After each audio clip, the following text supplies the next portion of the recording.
Welcome to the Money Talks Decoding Finance YouTube channel, where it's all about destigmatizing the conversation around money and building wealth. Allow me to bring you Money Talks every Sundays.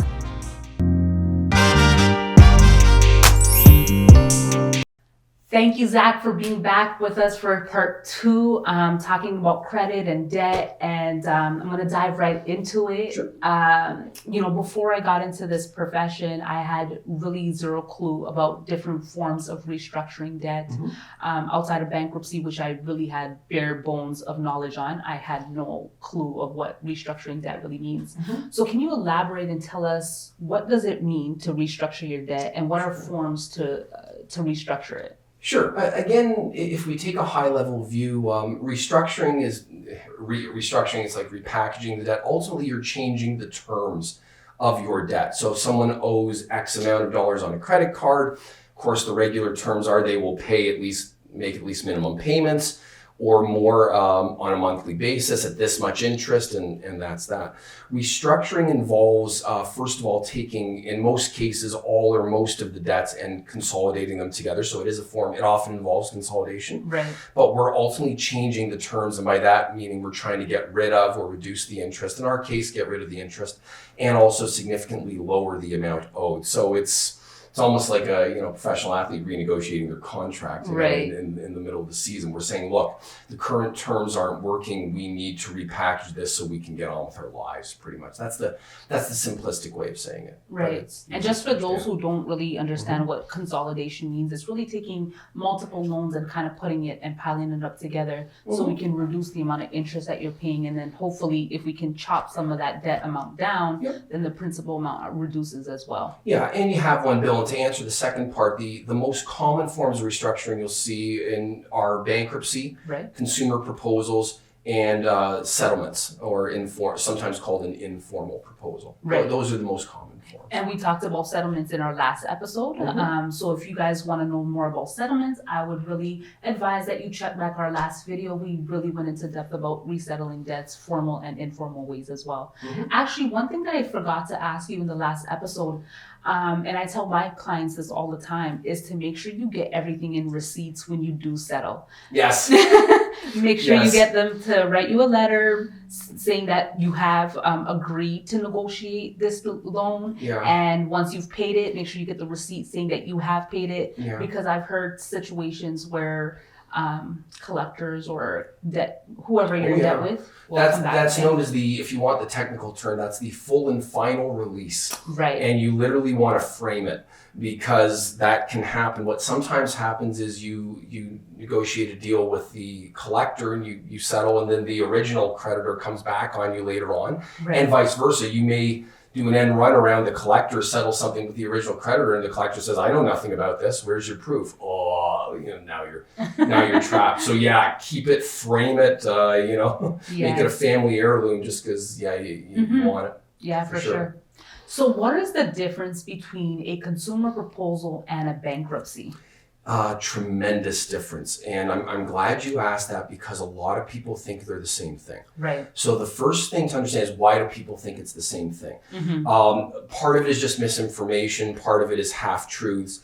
But a big part of it is both the consumer proposal and the bankruptcy go through something called the BIA, which is the Bankruptcy and Insolvency Act. Got it. And the name in itself is already a problem, but people look at it and they say, well, it's going through the same act, it must be the same thing. To put it in terms, a professional like yourself, it's kind of like saying that term insurance and universal insurance are the same thing. No, they're not. They're both life insurance. If you die, you get hit by a bus, someone collects. That is consistent, but they're very different products in what you're trying to achieve and the final outcome, payments and so forth.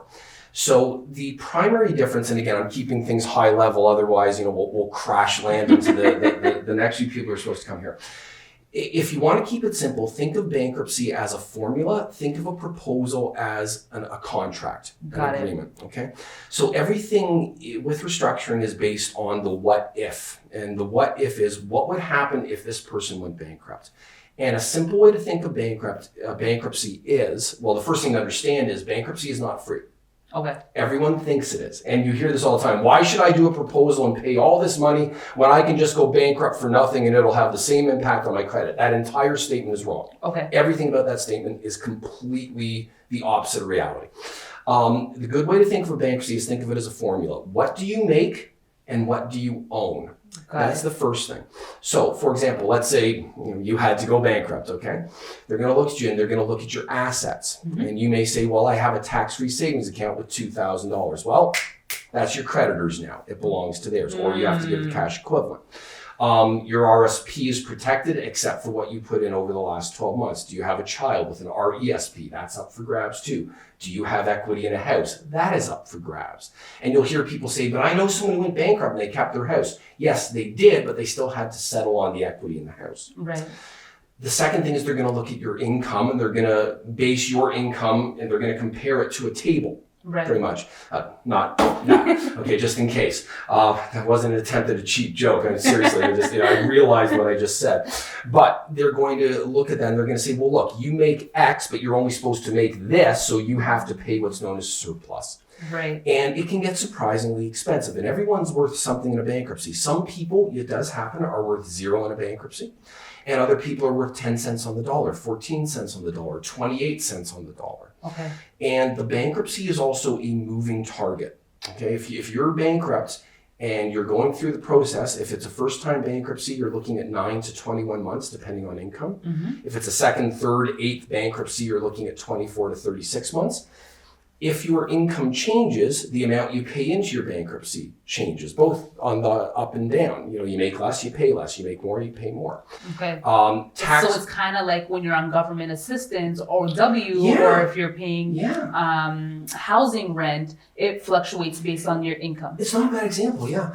And also other things are up for grabs too. You get a tax refund. Well, they're going to take that. Right. Great Aunt Ethel dies. You didn't even know you had a great Aunt Ethel, but she dies and she leaves you $5,000. Well, guess what? That's now theirs if you're still in bankruptcy. A proposal kind of is very different. That it looks at the bankruptcy and it says, look, if Harpreet was to go bankrupt, everyone that Harpreet owes, you would get this. So tell you what, Harpreet doesn't want to go bankrupt. So she is prepared to offer you that. Right. But you're going to give her time to pay it back, usually 60 months, 5 years. Right. And the interest rate's going to be 0. What do you say, guys? Well, which would you prefer? You want that. Right. You might not take that, but you would take something. And so a proposal is a contract. If your income goes up, goes down, things can stay the same. You can pay it off fast. You can wait the 60 months. You can also start rebuilding credit right away. Right. So with a bankruptcy, when you're trying to rebuild credit, it's like running a race with someone holding you back. They have a lasso around you. Right. A proposal, you can get out faster. You can also start rebuilding the instant your proposal passes. There's this assumption that you can't do anything until you're out of the proposal. That's false. The other thing, and a very important part of the proposal, is it protects the assets. So again, we have to look at what would happen in a bankruptcy. Suppose someone has an RESP. People are usually mortified to find out that if they go bankrupt, their RESP, their children's education fund, is up for grabs. It is. What we do in a proposal is we say, look, in a bankruptcy, yes, you would get this. Why don't you leave that alone? Okay, and we'll compensate you with the money in the proposal. Right. So you're still effectively paying back the RESP, but you're doing it over more time and you're keeping the asset intact. Right. In a bankruptcy, you either have to fork it over or you have to settle on it and you have less time to do it. Most of the time people have to dig in there and upset the asset. So the proposal, I like to say, gives people a lot more flexibility. You can rebuild credit much faster. And if life does get better, you can pay it off sooner. Also, it's not a bankruptcy if you're filling out a form. Have you ever gone bankrupt? No. If the question is, have you ever filed an insolvency under the Bankruptcy and Insolvency Act? Yes, you have. But it's not a bankruptcy. So in a lot of cases, also, people with professional credentials, bankruptcy can be a real problem. A proposal is not, as long as they report it. Sponsorship. You can do a proposal. I know this because 88% of my clients were not born here. Right. And they're sponsoring people. We've never had an issue. A bankruptcy can be an issue during the time you're in bankruptcy. So there's tremendous differences, and I could go on and on, but those are some of the biggies. No, and those are important factors for people to know, because I too also hear a lot of times that, when clients say to me bankruptcy and consumer proposals are one and the same things, No. I always have to tell them, just put a break on that, because Yeah. they're really not. It's usually because they've asked their friend, and with all due respect to their friend, I think the friend's trying to help, but unfortunately there's a lot of half truth, and I'm sure you go through this in anyone in any line of work where there's considerable expertise. I mean, how many times have you been at your doctor's office and you start saying something, the doctor just cuts you off because the poor guy's heard it so many times, no, that's not correct, and it's amazing. I still remember when my son was a day older saying one of the younger doctors thought he might have thrush, and we took him to the specialist, and the specialist, I'll never forget this, just he's fine, because she's seen it a million times. She knew. Yeah, for She sure. knew, yeah. And I think when it comes to this topic of financial literacy or anything revolving around it, we don't have enough people in our lives who really have the knowledge. No. And so we're kind of giving hearsay information.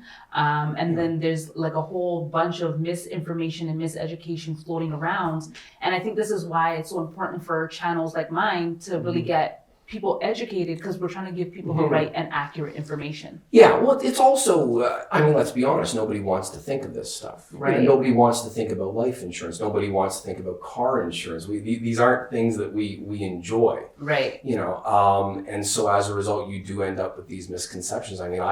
If I could go back to when I started in this industry and write down everything I thought I knew about bankruptcy, good Lord, it's not even close to reality. Right, Yeah. right.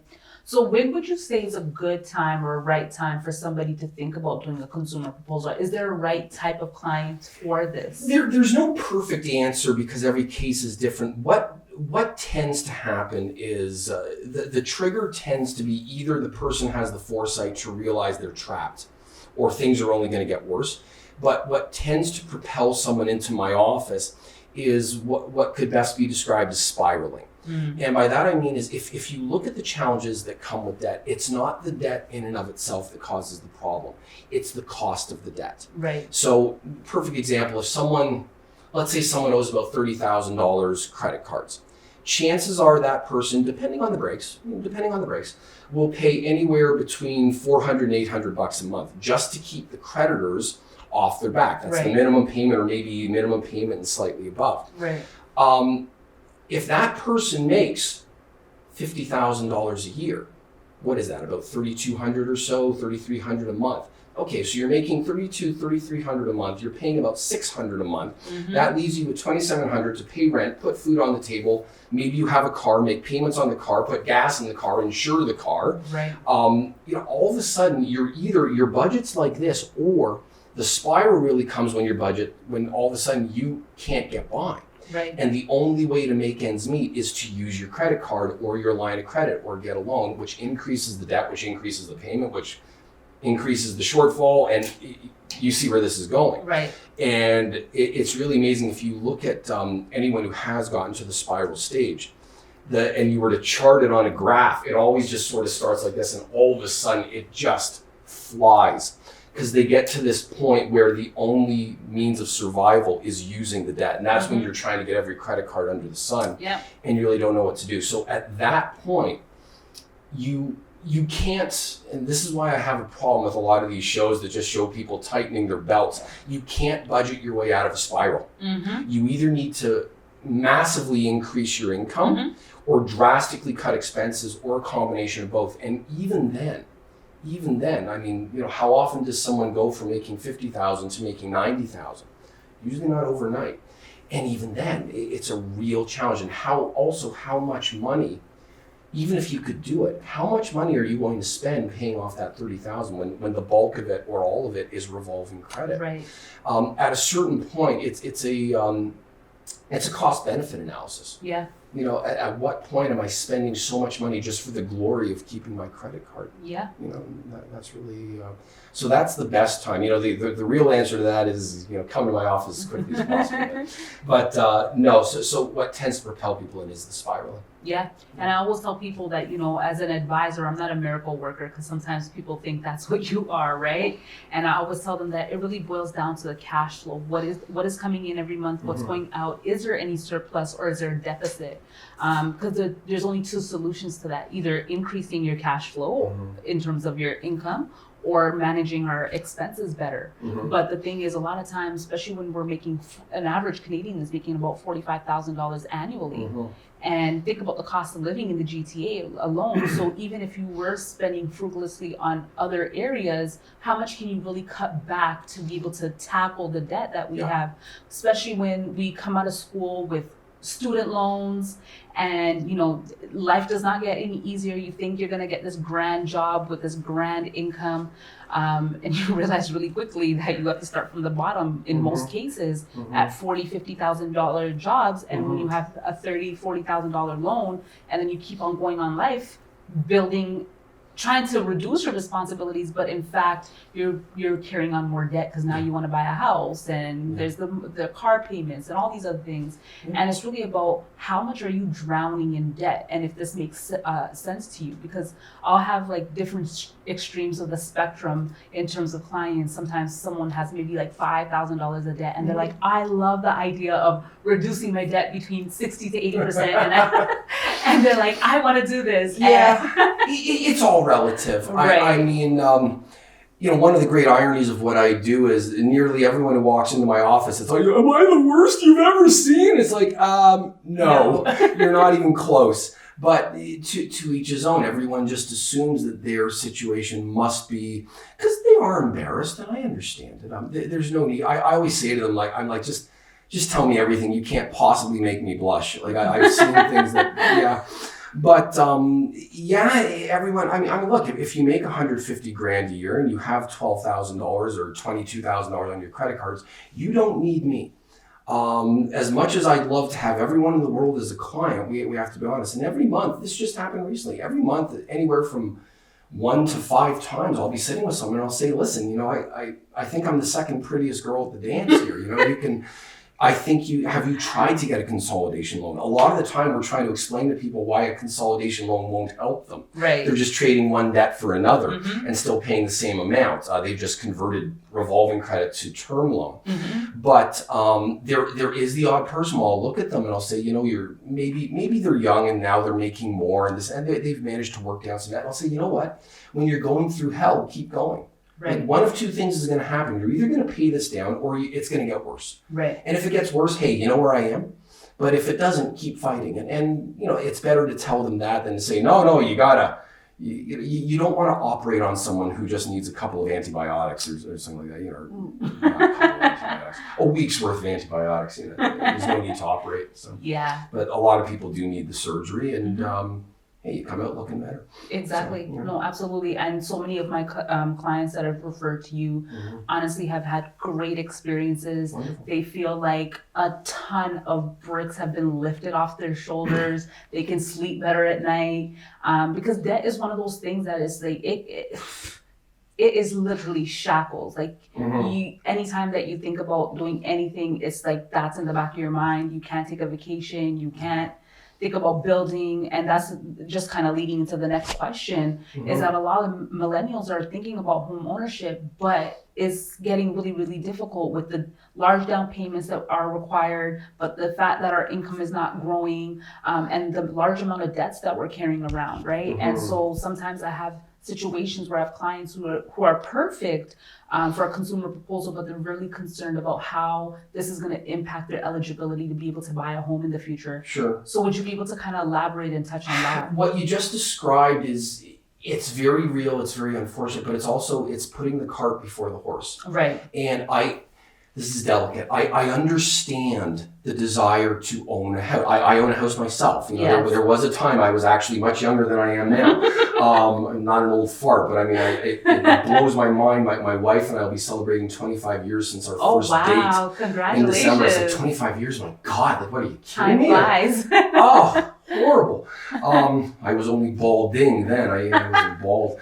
But, so I understand the desire to own a house. Here's the problem. Right. There's several problems for millennials.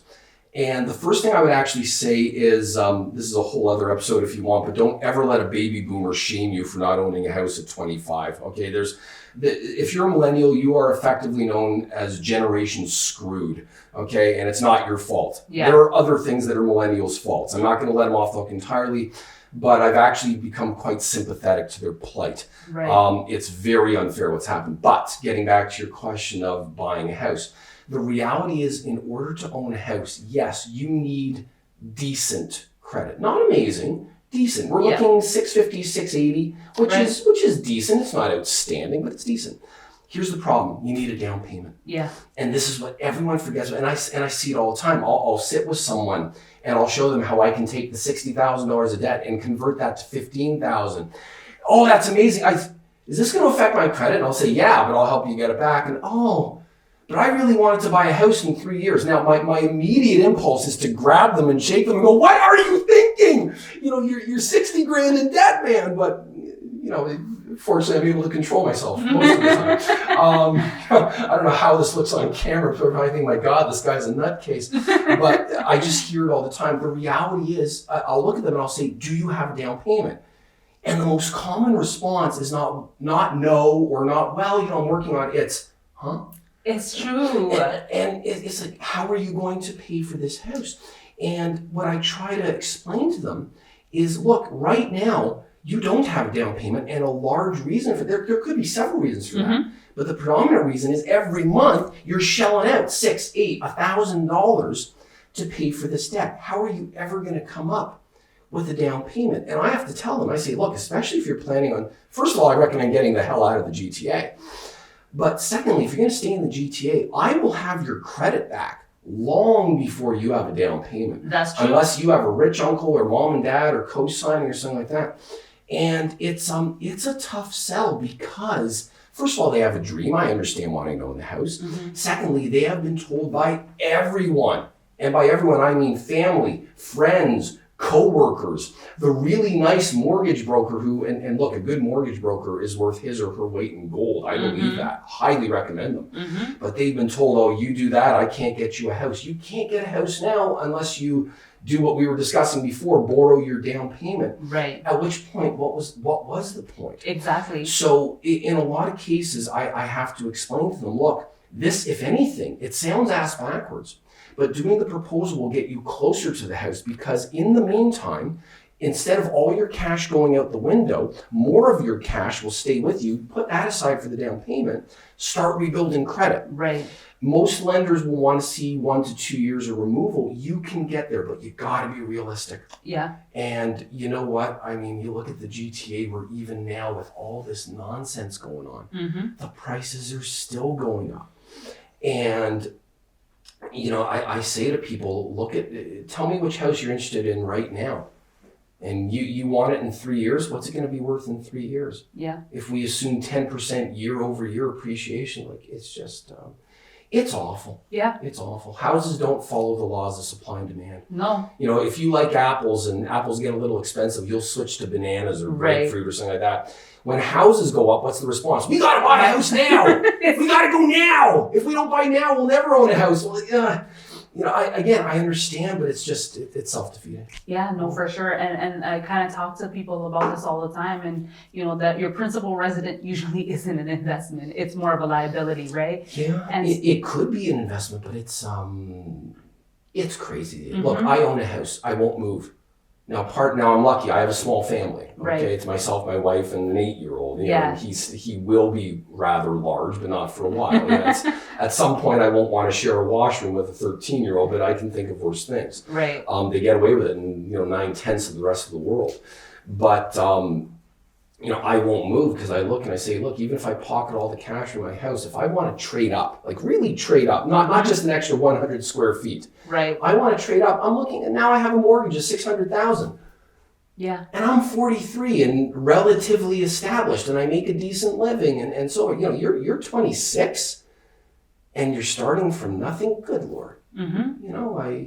I recommend Cornwall. Yeah. It's not a bad place, and it's far more affordable. It really is. Yeah. And especially now that most people at least in my experience, myself and so many of my friends are able to work from home now, which is allowing us to be able to buy homes outside of the GTA. That's going to make things very interesting. Yeah. And I don't even know how to advise anyone of that. I even said to my wife a while ago, we're entering a world I don't even understand.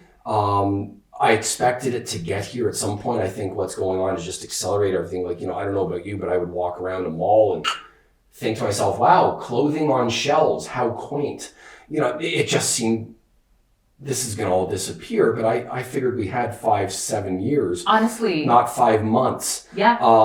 It's a brave new world, and I don't know what to expect. Yeah, no, absolutely. My sentiments exactly, because I seen this coming just 5 years from now, not this year at all. Yeah. So it's happening a lot faster, and it's really making, I think people are going to come out of this either better or worse, depending on, multiple different factors, obviously. And it's unfortunate that things are definitely not getting easier financially for many Canadians. No, there's all kinds of horrible pressures, and that would warrant 3 shows. So I'll spare you. I can go on, as I'm sure you figured out a long time ago. But yeah. Yes. So this next question that I wanted to ask you, which a lot of my clients are concerned about, and sometimes I've even heard from mortgage agents themselves that when they see a consumer proposal, it is a reflection of seeing bankruptcy on their report when they are looking to buy a home. Sure. What do you have to say about that? So there's a few ways to tackle that. One is just the absolute disgusting way in which the bureaus manage things, and the way the short answer is the creditors cheat and the bureaus let them get away with it. There, I said it. I mean, it's no secret. I say this to everyone. It's just the first time I've said it on camera. The reality is, you mentioned Borrowell and Credit Karma in the past. Well, they list proposals as bankruptcies. They're not bankruptcies. Right. It's a proposal. So there's nothing inherently wrong with having it there. The key, though, is, look, I've had a few clients over the years actually obtain mortgages while they were still in their proposal. This came down to, in each case, they had a large down payment because of their RSP, so they used the first-time home buyers plan. People may say, well, why didn't they pay off their proposal? Well, if you take money out of the RSP and pay off the proposal, you have to pay tax. Right. If you use the money for the first-time home buyers plan, there's no tax and you just pay things back, but you're still in the proposal. What will sometimes happen, maybe not right now in viral times, but you actually find usually a B lender, and the B lender will loan you not only the funds for the house, but they'll also pay off the proposal. Right. What happens, you're in a B mortgage for 1 year. After a year, your credit is hopefully much better, and you can maybe transition to either a better B or an A. That's one example. Right. But the reality is, in most cases, lenders will want to see at least a year of removal, meaning you paid off your proposal and a year has elapsed. Right. Many will want 2 years, but again, if you can find a good broker, they may be able to find a lender. I've seen it happen where, they just want 1 year of removal. Right. And of course, a sizable down payment. The idea is to transition into the house, whether you have to start with a B or, a better B or, maybe a less impressive A. Right. Again, it comes down to cash flow and so forth, but the consumer proposal is not the end. Right. Once again, it's more of adjusting the person's timeline. I want to own a house in 3 years, but I owe $60,000. Not happening. Yeah. Especially if you do nothing, because your credit will stay beautiful for a time, right, until it finally starts to tank because you just can't keep up your payments anymore. But you don't have down payment. Right. So why not reduce the amount you owe? Instead of paying $800, $900, $1,000 a month, pay $200 a month, $250 a month. Mm-hmm. Pocket the rest, whatever the rest may be, right, and start to build up that down payment. But you got to be realistic, and it's easy. Gen Xer here, it's easy for me to say that. Much harder when you're 28 years old and you're dying to get your life started. I remember being 28, right, and someone telling you, "Look, you're just going to have to wait," but it's reality. Yeah. Unfortunately, I bought my house. I remember when I bought my house, I thought I paid too much, and oh God, I got the deal of the century. Right. I did pay too much, but back then, too much was still just, you paid right, a little more. Now Yeah. It's completely gone off the rails. Mm-hmm. And I mean, I'll let one of your other guests talk more on that. I have my own theories, but it's beyond the scope of what I do. But yeah, people almost have to recalibrate their priorities. Maybe renting for now does make sense, and whatever remaining cash there is, deal with someone like yourself who can invest it and get it to grow. Right. There are other ways to build wealth. I understand not wanting to rent forever, Mm-hmm. but there's serious constraints right now. Yeah, absolutely. And one of them is debt. And the reality is, if you don't address your debt, you will never own a home. Yeah. Ever. Absolutely. Yeah. Absolutely. I agree with you 1000% there. Love it. And just a last question that I wanted to ask, Mhm. very relevant to the times that we're in during this COVID-19. A lot of people are struggling with cash flow issues more than ever before, especially when people are being laid off or, being fired for whatever reason because companies are shutting down or whatever, and then still having this tremendous amount of debt. But, obviously survival comes first, putting food on the table, having a roof over your head. But then you have, on the back end, this pile of debt that's continuing to grow interest. For people who are struggling in that way, what would you advise them to focus on? Well, you said that very well. There's nothing worse than uncertainty. Mm-hmm. And the reality is, you can deal with a bad situation. You can deal with bad rules. If someone makes a rule and it's bad, you can work your way around it. You have a bad situation, you can develop a strategy to get around it. But when you don't know what's happening tomorrow, will I have a job? Will I not have a job? Will I have a job but they'll cut my hours? Right. Will they tell me to stay home for a week and that week will turn into 3 weeks? And then will I get SRB? Will I get SRIB or whatever they're calling it now? Will this continue? When you don't know what's going on, it's not even logical, the only possible reaction is to just freeze and do absolutely nothing. Yeah. And that's why even, people assume I'm busier than ever. I'm not. We've actually slowed down this year. I started the year busier than ever.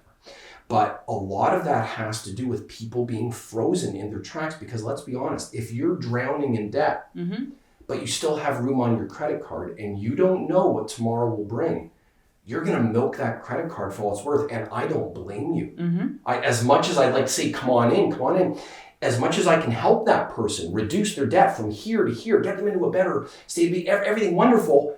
But if everything crashes and burns. If you don't have income, right, you need that credit card. So again, what do? You freeze and you do nothing. So when this all started, it sounds awful, but it's the truth. I remember my colleagues and I kind of looking at each other and saying, boy, we might be very busy when this all ends. When is it going to end is a question. And that's just it. I won't get into the idiocy that I see going on right now with the powers that be. But the truth is, it sounds trite. You have to do what you have to do to survive. And if that means milking the credit cards for all it's worth, and I want to be careful here. I'm not saying, run out and buy the, that $6,000, adjustable bed you always wanted or something. I'm just saying. For survival means. Unless you can eat the bed, it's not going to do much good for you. But if it's a choice between getting a little more in debt, right, and then I'll just tank. Hey, look, if I'm going to tank it anyways, I may as well. That actually happened to me earlier this week. A guy with $30,000. I showed him how I could get it down to like 7.5, and he's like, "Oh, let me come back when I owe 60." His whole thing was, go big or go home. I do not recommend that. Okay, but at the same time, his whole thing was just go big, go home. But other people, if it's a matter of survival, right. How do I blame someone from using what's at their disposal? So it's a real problem because there's a part of me that says, let me help you, but I'm going to take away your credit card. I'll show you how to get another one, but it won't have a $10,000 limit to begin with. So it's just a horrible situation. There's nothing worse than the uncertainty. Right. And that's why I would say, if I could give the government any advice, and keep curse words out of it, it would be just get out of the way and let people make their own decisions. At least then they have a better idea of what tomorrow holds. Yeah. If you're nervous, stay home. If you're not, go out there, get sick, and you'll probably survive anyways. Your chances, I mean, I drove here in the snow. My chances of dying on the way home are far greater than dying from COVID. Mm-hmm. By the way, are we 6 feet apart? I didn't mention, oh, shoot, we're dead. Yeah. Oh, your cameraman's safe. Such a great point, but wow. Thank you so much for all this amazing information. I know so many viewers are going to value and benefit from all the knowledge that you had to share today. And it's so important that we start dismantling all the miseducation around the industry in any area, whether it's debt, taxes, real estate, et cetera, et cetera. So I appreciate your honesty, first of all, because my brand is all about honesty and integrity and giving people the right education. And I want to thank you so much for being here, sharing your time, your knowledge, and really just, giving back to people. And there you go. There you have it, folks. So much more knowledge. If you're looking for ways to help yourself reduce your debt, I would really advise reach out to me, and I will definitely connect you with Zach, because he is a great resource. And we really just want to see people get financially independent. And it really starts with the area that's holding us back the most, which is debt, what we talked so much about today. So reach out. My contact information is below this video in the description. I'm here to help. I'm here to elevate, and let's get our money mindsets right together, and let's progress, and let's just get financially independent. Thank you, guys.